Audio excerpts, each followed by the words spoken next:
Hello दोस्तों, कैसे हैं आप लोग। मैं हूं अंकुर और स्वागत है आपका मेरे और आपके अपने चैनल कॉमिक बुक गाय पर। दोस्तों, आज की वीडियो में हम ड्रैगन बॉल सुपर सडाला की स्टोरी को शुरू करने जा रहे हैं। ये स्टोरी उसी ड्रैगन बॉल यूनिवर्स का पार्ट है जिसमें हमने ब्रोली वर्सेस जिरेन देखा और बू वर्सेस ऊब देखा। बू वर्सेस ऊब के फिनाले में हमने देखा था कि वेजिटा सडाला पे जाता है और ये स्टोरी वहीं से शुरू होती है। इस बहुत ही कमाल की स्टोरी को लिखा है जॉर्डन ली डुरहम ने और इसके आर्ट को बनाया है मोंटी जारमिन ने। जैसा कि दोस्तों मैंने आपको पहले भी बताया है, ये दोनों क्रिएटर्स हमारे लिए लगातार ड्रैगन बॉल सुपर का कंटेंट लेकर आते हैं, तो इनको जाके सपोर्ट ज़रूर दिखाइएगा और इन्हें जाकर ये भी बताइएगा कि इनका काम आपको कितना अच्छा लगता है, ताकि ये मोटिवेटेड रहें और हमारे लगातार ऐसे ही ड्रैगन बॉल का कंटेंट लाते रहें। वीडियो शुरू करने से पहले दोस्तों, अगर आपको आज की वीडियो अच्छी लगी तो वीडियो को लाइक करना बिल्कुल मत भूलिएगा और इस वीडियो को अपने दोस्तों के साथ शेयर भी जरूर कीजिएगा। अगर आपने अभी तक चैनल को सब्सक्राइब नहीं किया है तो चैनल को सब्सक्राइब भी जरूर करें, क्योंकि चैनल पर लगातार वीडियोस आती हैं और आपके एंटरटेनमेंट के लिए लगातार यहाँ पे वीडियोस आती रहेंगी।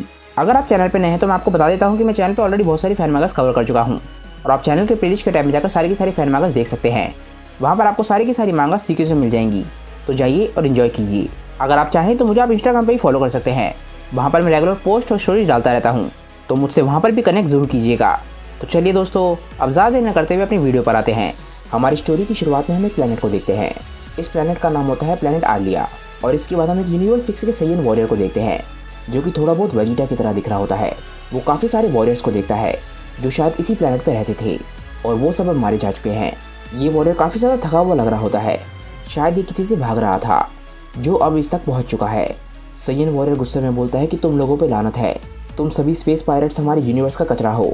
हम सैयन से एक प्रजाति के तौर पे आगे इसलिए आए हैं क्योंकि हम अपने किसी भी काम को करने के लिए अपनी जान लगा देते हैं और उस काम को पूरा करने के लिए अपनी जान देने के लिए भी तैयार रहते हैं। तुम लोग कभी भी ऐसा नहीं कर पाओगी। स्पेस पायरेट बोलता है कि सुनकर काफ़ी अच्छा लगा। इसके बाद वो इस सैयन वॉरियर पर एक अटैक करता है और ये सैयन वॉरियर वहीं के वहीं मारा जाता है। जैसे ही स्पेस पायरेट्स इस वॉरियर को हराते हैं, वो बोलते हैं कि लगता है यही था जो इनकी स्पीशीज़ में सबसे ज़्यादा एक्सपीरियंस वॉरियर था। सच में ये तो बहुत ही बड़ा मजाक निकला। वो बोलते हैं कि ये सैयन काफ़ी कुछ उस सैयन की तरह लग रहा है जो हमने गॉड ट्यूब में देखा था और ये उससे काफ़ी ज़्यादा बुजुर्ग है। यहाँ पर ये लोग काबा के बारे में बात कर रहे हैं। इसके बाद ये बोलते हैं कि नहीं, ये उसकी तरह ज़्यादा लगता है जो दूसरा सैयन हमने यूनिवर्स 7 में देखा था, पर वो सैयन ट्रांसफॉर्मेशन का इस्तेमाल कर सकते थे जो उनकी ताकतों को बढ़ा देती थी। मुझे नहीं लगता कि ये सैयन वो है जिसे हमने देखा था। इसके बाद हमें पता चलता है कि ये दोनों पायरेट्स टफल्स थे। ओरियन बोलता है कि ये तो काफ़ी इंटरेस्टिंग बात है और कामिल इस बात पे स्माइल करती है। तभी एकदम से कामिल कुछ नोटिस करती है। वो बोलती है कि ये क्या है, लगता है उसने किसी को हेल्प के लिए बुलाया था। इसके बाद ओरियन थोड़ा सा दूर देखता है और बोलता है कि लगता है वो अपने साथ बैकअप को लेकर आया था। हो सकता है वो सैयन ट्रांसफॉर्मेशन का इस्तेमाल कर सकता हो। डिस्ट्रेस सिग्नल को ऑन कर दो। ओरियन डिस्ट्रेस सिग्नल को ऑन करने के लिए इसलिए बोल रहा है ताकि दूसरे सैयन को बाहर आना पड़े। इसके बाद हम दूसरे सैयन को देखते हैं जो कि आराम से बैठा होता है। वो बोलता है कि यार उसे तो बहुत ही ज़्यादा देरी लग गई। ओरियन और कामिन सैयन का इंतजार कर रहे होते हैं। ओरियन बोलता है कि अभी तो मैं इन सैयन से बिल्कुल भी इम्प्रेस नहीं हूँ। कामिन बोलती है कि इस बारे में चिंता मत करो। एकदम से एक रोबोट सैयन के पास आता है। वो बोलता है कि मैं जानता हूँ कि उसके सामने सिर्फ 2 ही टारगेट थे, पर फिर भी हो सकता है कि उसे दिक्कत आ रही हो क्योंकि वो लोग उससे ज़्यादा हैं। वो सैयन एकदम से हंसता है और बोलता है कि अल्फा को उसकी चिंता नहीं है। उसने मुझसे कहा था कि मैं उसके रास्ते में आता हूँ और वैसे भी अगर मैं लास्ट मोमेंट पे वहाँ पे जाता हूँ तभी मुझे पूरा क्रेडिट मिलेगा, तो मेरा तो फ़ायदा ही है। रोबोट बोलता है अगर तुम उसका थोड़ा सा ज़्यादा साथ दोगे तो हो सकता है तुम उसके रास्ते में आना बंद कर दो। और दूसरा सैयन बिल्कुल भी इंटरेस्टेड नहीं होता। वो बोलता है कि मुझे क्या फ़र्क पड़ता है, मैं जीना पसंद करता हूँ। किसको फ़र्क पड़ेगा अगर मैं लड़कर और ज़्यादा ताकतवर हो जाऊँ और उसके बाद में मारा जाऊँ। मैं सिर्फ अपने मज़े के लिए लड़ता हूँ और सिर्फ तब जब बहुत ज़्यादा ज़रूरी हो। तभी एकदम से रोबोट आवाज़ करने लग जाता है। वो बोलता है अल्फा ने अपने डिस्ट्रेस सिग्नल को एक्टिवेट किया है। वो सैयन एकदम से डरने लग जाता है। वो बोलता है कि अगर वो उनके सामने कुछ नहीं कर पाया तो मैं क्या कर पाऊँगा, पर फिर भी मुझे नीचे तो जाना ही होगा। वो सैयन डरते डरते अपनी शिप से बाहर आता है और एकदम से अपने साथी को देखता है। वो देखता है कि अल्फा मारा जा चुका है और वो एकदम से डरने लग जाता है। तभी एकदम से इस सैयन को पीछे से आवाज़ आती है। ये ओरियन होता है। वो बोलता है कि तुम तो काफ़ी कमाल के बैकअप निकले। ये सैयन बहुत ही ज़्यादा डरा हुआ होता है, पर इसकी आंखों में बहुत ज़्यादा गुस्सा भी होता है। टफल्स एकदम से पावर अप करते हैं। ओरियन बोलता है कि मैं उम्मीद करता हूँ कि ये सैयन रेस के सबसे ज़्यादा ताकतवर वॉरियर ना हो। कामिन बोलते हैं कि सच में इन दोनों को देख के मुझे काफ़ी ज़्यादा निराशा हुई। एकदम से वो सैयन टफल्स पे अटैक करता है और टफल्स सैयन की बहुत ही बुरी हालत कर देते हैं और उस सैयन को पीट कर उसको मौत की कगार तक पहुँचा देते हैं। उस सैयन की हालत बहुत ही ज़्यादा ख़राब हो जाती है, यहाँ तक कि उसका आर्मर भी टूट जाता है। वो अपनी जान के लिए गिड़गिड़ा रहा होता है और बोलता है कि प्लीज़ मुझे मत मारना। और दोनों टफल्स भाई बहन उसे देख के हंसने लग जाते हैं और इसके बाद क्या हुआ हमें ये पता नहीं चलता और हम लोग सीधा प्लैनेट सडाला पे आ जाते हैं। हम लोग किंग के कैसल पे होते हैं। वो बोलते हैं कि आज एक बहुत ही बुरा दिन है। मेरे मेंटोर, मेरे अंकल और हमारे सबसे महान रॉयल ट्रेनिंग ऑफिसर 2 टफल्स के हाथों मारे गए। इसके बाद हम उसी सैयन को देखते हैं जो टफल्स के सामने अपनी जान की भीख मांग रहा था। वो अभी भी किसी तरीके से जिंदा है और उसके गले में एक मेडल डला हुआ है। हम जानते हैं कि टफल्स के पास एक एबिलिटी होती है, वो दूसरों की बॉडी पर कब्जा कर सकते हैं। तो हो सकता है कि इसकी बॉडी में भी टफल्स घुसे हुए हों, या फिर ये भी हो सकता है कि इस सैयन ने सुपर सैयन की एबिलिटी को एक्टिवेट कर लिया हो और उन टफल्स को हरा दिया हो। किंग बोलता है कि जैसा कि आप सभी लोग जानते हैं, मेरे अंकल ने राजगद्दी को ठुकरा दिया था ताकि वो फ्रंट लाइन में सडाला डिफेंस फोर्स में लड़ सकें। मेरे अंकल अल्फा में वो हर चीज़ थी जो कि एक सैयन में होनी चाहिए और जो हर सैयन पाना चाहता है। उनके बिना मैं आज वो प्राउड सैयन ना होता जो मैं आज हूँ।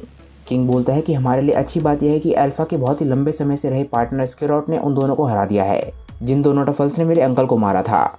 और आज हम सभी यहाँ पर इसीलिए आए हैं ताकि हम उसे यहाँ पर ऑनर कर सकें, उसकी ब्रेवरी और उसके हीरोइक एक्ट के लिए। इसके बाद किंग बोलता है कि हम सभी लोग यहाँ पर इसलिए आए हैं क्योंकि स्केरॉट के पास एक बहुत ही बुरी न्यूज़ है। उसे टफल्स के बारे में एक बहुत ही इंपॉर्टेंट इन्फॉर्मेशन मिली है।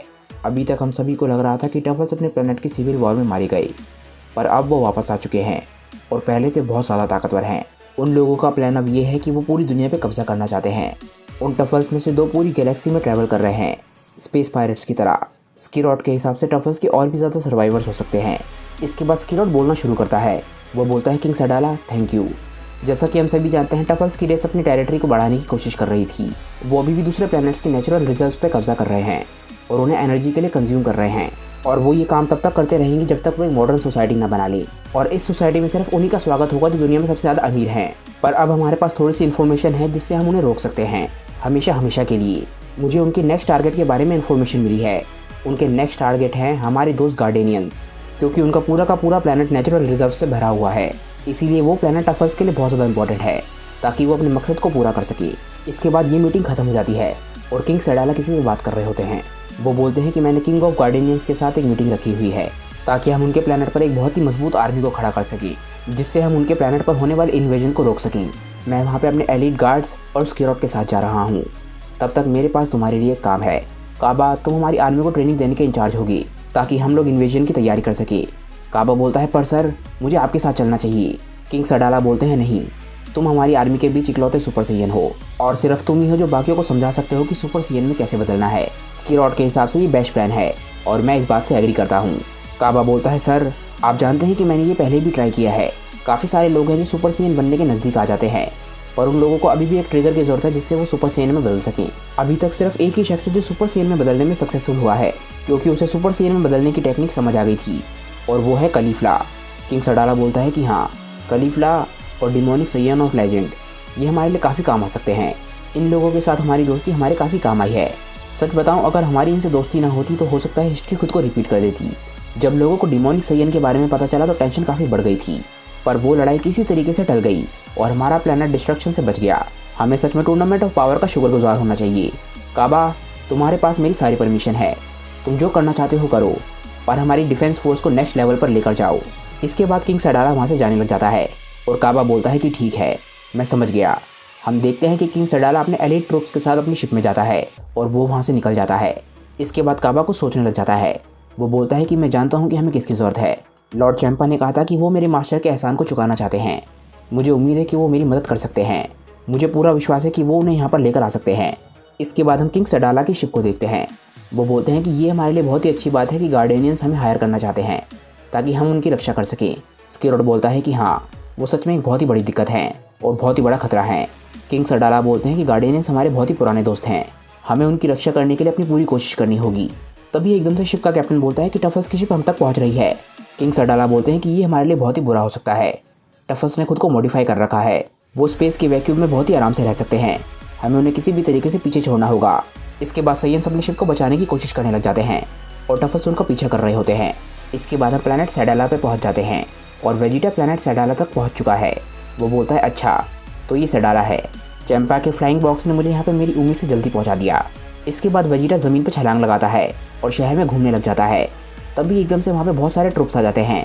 वो बोलते हैं कि तुम कौन हो। वेजिटा बिल्कुल शांति से खड़ा रहता है। एक ट्रुप बोलता है कि लगता है ये कलीफला के क्रू में से है। दूसरा ट्रुप बोलता है कि वैसे तो कलीफला बहुत ज़्यादा खतरनाक है और उसके साथ ही बिल्कुल मजाक हैं। इसके बाद वो वेजिटा को चेतावनी देते हैं। वो बोलते हैं कि तुम्हारे पास 10 सेकंड है, तुम यहाँ से चले जाओ। वेजिटा बोलता है कि अच्छा, मुझे यहाँ से निकाल सकते हो तो निकालो।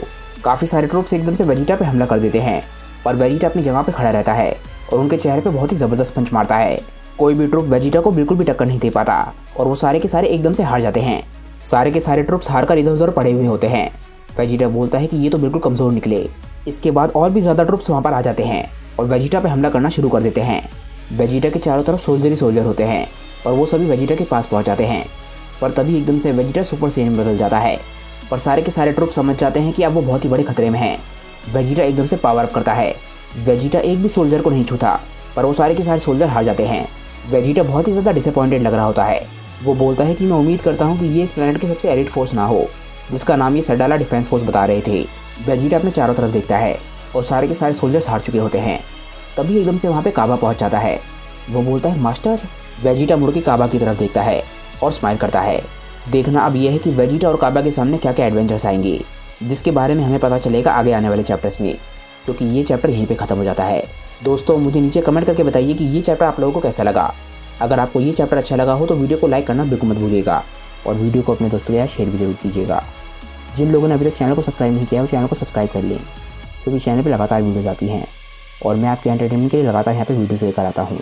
अगर आप ड्रैगन बॉल के अलावा दूसरे एनिमेस को भी पसंद करते हैं तो आप मेरे दूसरे चैनल CBG एनिमे को सब्सक्राइब कर सकते हैं। अगर आप चाहें तो मेरे चैनल कॉमिक वानी को भी सब्सक्राइब कर सकते हैं। वहाँ पर मैं सुपर हीरो से रिलेटेड कंटेंट डालता हूँ, स्पेशली मार्वल और DC का। वहाँ पर भी मैं रेगुलर वीडियोस पोस्ट करता हूँ, तो आपको जिस भी चैनल में इंटरेस्ट हो आप उस चैनल को जाकर सब्सक्राइब ज़रूर करें। तो चलिए दोस्तों, आज की वीडियो के लिए बस इतना ही। मैं मिलता हूँ आप लोगों को अपनी नेक्स्ट वीडियो के साथ। तब तक के लिए बाय दोस्तों और थैंक्स फॉर वॉचिंग।